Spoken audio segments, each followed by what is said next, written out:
Well, good morning, everybody.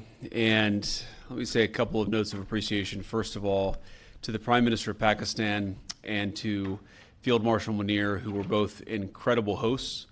And whatever shortcomings in the negotiation, it wasn't because of the Pakistanis, who did an amazing job and really tried to help us and the Iranians bridge the gap and get to a deal.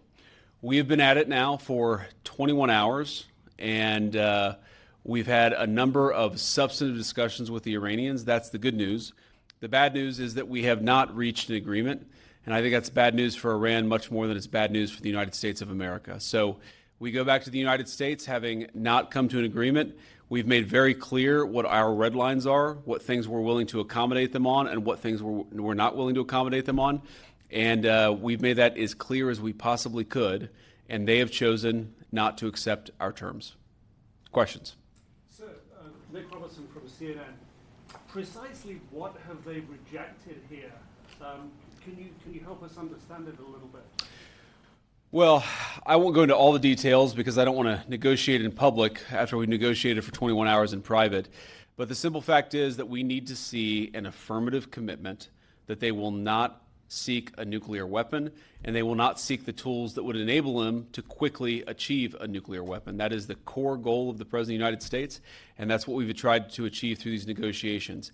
Again, their nuclear program, such as it is, the enrichment facilities that they had before, they've been destroyed.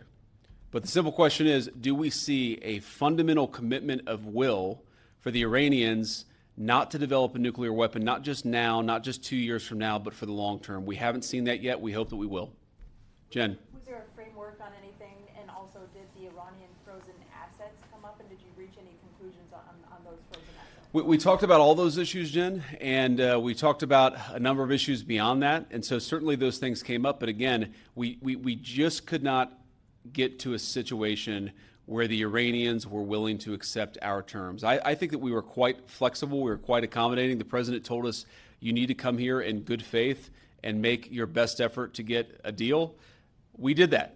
And unfortunately, we weren't able to make any headway. Preston. Mr. Vice President, how often did you communicate with President Trump throughout the negotiations? There were reports that there were multiple rounds, where there were breaks in between negotiations. How often did you communicate with the president throughout those rounds, and what was he saying as you were going through these negotiations that you said fell short? Yeah, obviously we were talking to the president consistently. I don't know how many times we talked to him, a half dozen times, a dozen times over the past 21 hours. We obviously also talked to Admiral Cooper, to Pete, to Marco, to the entire national security team. We talked to Scott Bessent a number of times. So look, we were constantly in communication with the team because we were negotiating in good faith.